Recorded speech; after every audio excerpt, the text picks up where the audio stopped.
go to Barrel or Not. This one comes from a listener. Earplugs. Question for the grit. I've had surgery on both ears, so now I have to wear them. But I can't get comfortable versions, even using the expensive Surfer Ears brand. Barrel or Not. Wearing earplugs to prevent exostosis. Thanks, John Gallant. I just got to say, this ties right back in with eating piping hot soup.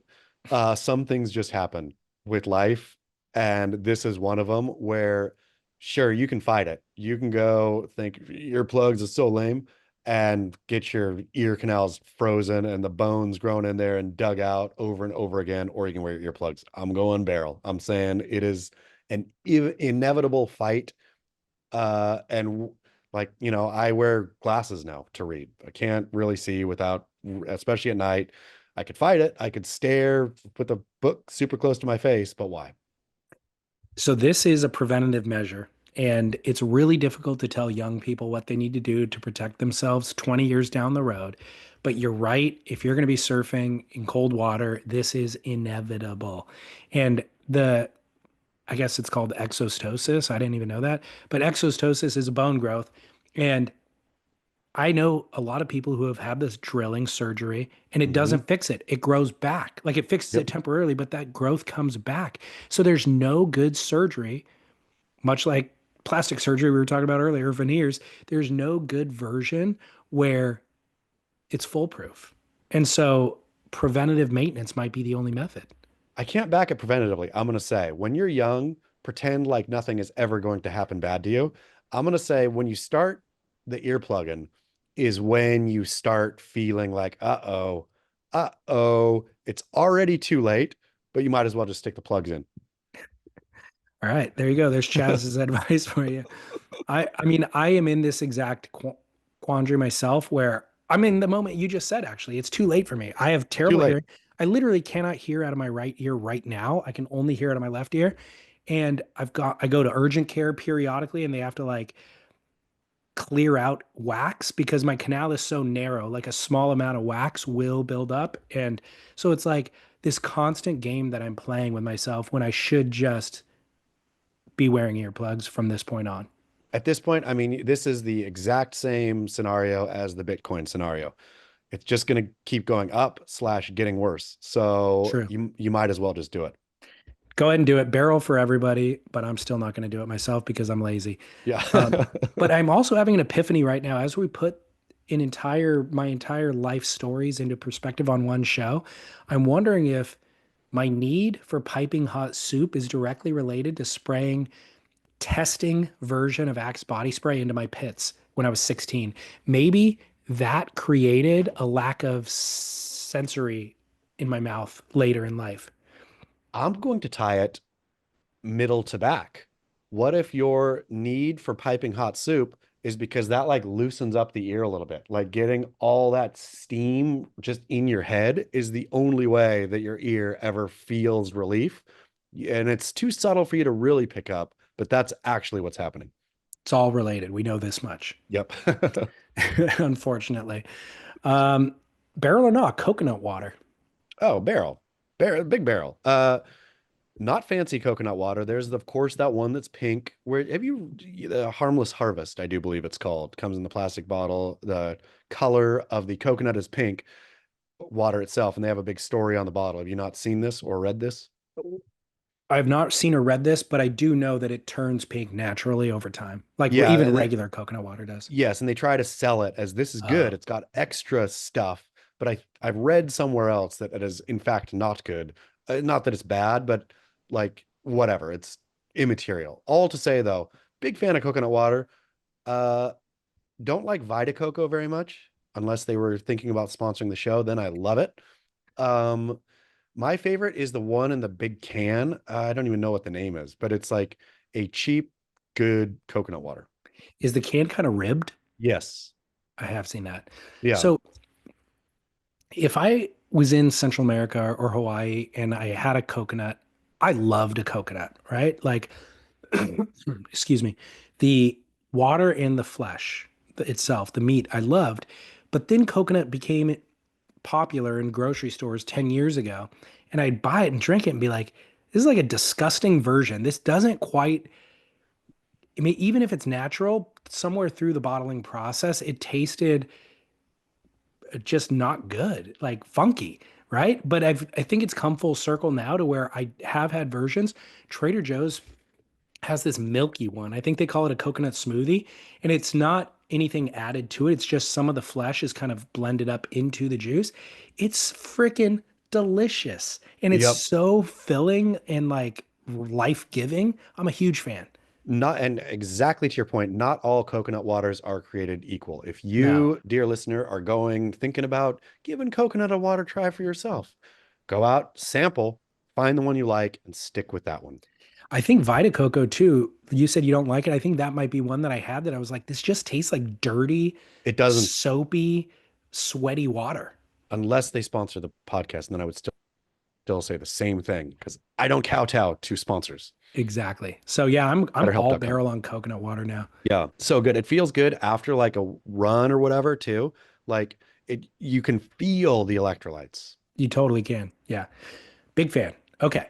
Final barrel or not. Dining in a restaurant alone. Barrel. This is like one of life's real great pleasures, I feel. Like, because it doesn't have, I mean, if you have a family or friends, if you're not just a lonely person with no loved ones around, uh, then what a luxury. It means that you're on a trip by yourself, which is a luxury, right? When you travel by yourself, how luxurious does that feel? Not to have to worry about anything else other than yourself. It's the greatest. It's like a major luxury. And so then you getting to your destination and thinking, let's go get something to eat. Wandering around, getting what you want to eat, sitting at the table, enjoying yourself. Barrel. Um, I fully agree. Totally barrel. I end up traveling occasionally for work or whatever, and I find myself in this conundrum of like, uh, I'm, my default is get food to go and then bring it back to the room because then I could watch a No. movie. I have a little bit more whatever.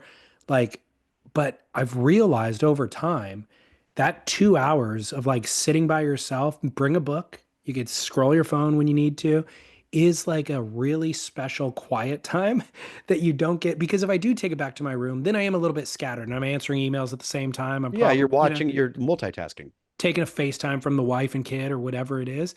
At dinner, it's kind of like I blocked off this little quiet time and you're in a nice environment. Presumably, if it's a restaurant, you're having a great meal. It is really, really barrel dining And alone, not having to to- converse with anybody. totally. And I will say, though, I will say what makes it even better is not like the obsessive scroll. Like, I think when we're True. alone, the instinct, of course, is just to start scrolling. No, you put that phone down. If you have a book, fantastic. Even if you don't have a book, it's okay not to be entertained for a moment. Sit there, enjoy your food, study your surroundings, look around. If there's sports on the TV, you can maybe watch some sports if it's that kind of establishment. Otherwise, like, just be alone for a minute. How would your wife feel if you presented this concept to her of like, look, we have date night every week or maybe every other week, but once a month, I we need alone also night. get and you get one too. We Yeah, once a month, 2 nights a month, we're gonna get schedule one for you, one for me, where you go out and you have 3 hours by yourself and $100 just to spend on dinner. that's a great idea. I was thinking that it probably happens naturally-ish. We're both pretty busy, but then I'm thinking it never happens because when we're out eating away from each other, it's 10 times out of 10 because of work or with somebody else, right? Like Right. it's not an eating alone, but eating alone should be institutionalized in all families. How long until your wife would presume you're seeing another woman? Might be pretty quick. No, I think she knows that I'm quirky enough where she'd think, like, okay, if this is what you need, great, let's do it. If you present the concept, she's going to be fishy. But once she gets into the concept and enjoys a couple dinners by herself, I Yes. think she will see this is perhaps the recipe for a successful marriage. Because how often too, I mean, I love Chinese food, right? I really love bad Chinese food. I love bad Chinese food in a bad Chinese restaurant. Chin's. It's not a bad Chinese restaurant. It's here in Encinitas. Chin's Chinese. You can picture it exactly, right? It's like pagoda style inside, big round table with the lazy Susan on it, that style. I love it. But nobody else in the family like can eat Chinese or either can eat or likes Chinese or especially bad Chinese. So it gives you an opportunity to pocket the thing you like and to go do it. Just, yeah, I'm in. I like Yeah. this idea a lot. It's major. This barrel's growing bigger and bigger every moment. It really is. And somehow I've never heard anybody extol the virtues of this. No, but the real thing is you cannot be on your back heel when you're eating alone though. I've eaten alone enough in my life. I'm a proud alone eater. You don't sit there and hunch and scroll. You fully, if you want to converse, eat at the bar. How many times have you eaten at the bar? I like it. Yeah, I do it all the You were, time. if you don't want a conversation, get a table. But Yeah. if you want to guaranteed chat people up or just uh, see which way the wind is blowing, eat at the bar and you will get some weird bar stories. Now that I'm thinking about this, you know who exemplifies the eating alone? Matt Warshaw. A mob boss. Oh yeah. I feel like when I've seen mob movies, the camera enters the room and there's like a mob boss in the corner of the Italian restaurant with like 15 plates around him, just shoveling Just food into eating his alone. face. Eating And there's alone. inevitably somebody that's going to come up and need to do business with him, but that's his table and that's how he operates.